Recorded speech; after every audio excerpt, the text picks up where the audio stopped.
Hi everyone, Dennis Foley from Acoustic Fields. Today we're going to go over our photos again and look at the goods and the bads, I guess you could say, and do's and don'ts. So in this first photo, we can see that lots of glass. We've talked about this many, many times. The good thing about it is that there's some pull downs, which is great because we can kill those 800 to 2000 cycle reflections off the glass, those distortions off the glass. Problem with pull downs, no predictable rate and level of absorption.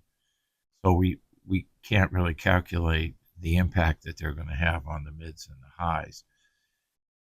And in terms of treatment for the low frequencies, we got a good sized room, but we're still going to need, some kind of treatment in the low end. And we don't see any treatment there at all. I don't see any treatment for middle and high frequency energy either. So that's an issue.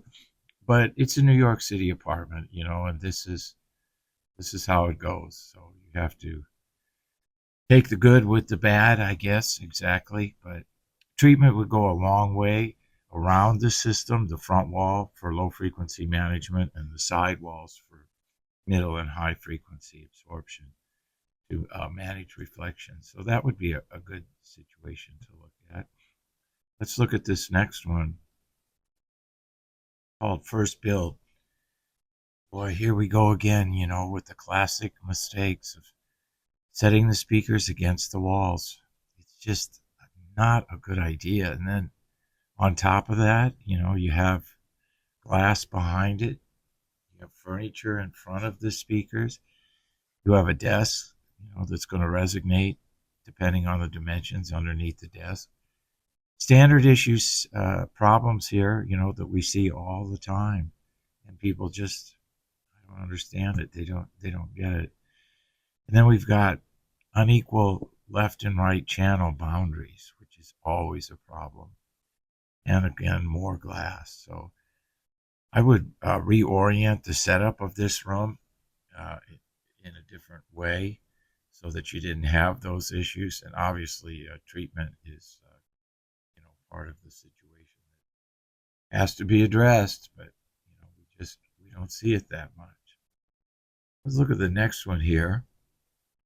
So looks like we got a near field set up for doing some work at the desk, and then more of a far field set up with speakers. So no treatment again, it doesn't appear, very small amounts. And more pictures of the gear. So everybody wants to show their gear, don't they? Jeez, I'd rather hear the sound than see the gear, but that's me, and I guess I'm different. But I thought the goal was to, keep the gear out of the picture and just listen to the music. But treatment would go a long way in this situation, especially with near field listening and more of a farther field application. You could go a long way to minimizing the problems. You could take the desk and you could take our cube technology, which is the 1 foot by 1 foot by 1 foot cubes, and create a desk and put your monitor on top of that. And then you'd have a desk and low frequency management all in one treatment package underneath. And, it would serve the same function. We see a lot of people do that. All right, let's take a look at the fourth one here. It's another apartment setup. Oh boy, once again, the same problems that we have. We have lots of glass, and we have a left channel that's going to be all glass. And then, boy, look at that coffee table. Yikes. So the reflections off that are going to be real hard on the mids and highs. And we don't see any low frequency management in the room at all. So classic, set of mistakes that we see. When you do a setup, remember that the room only sees energy.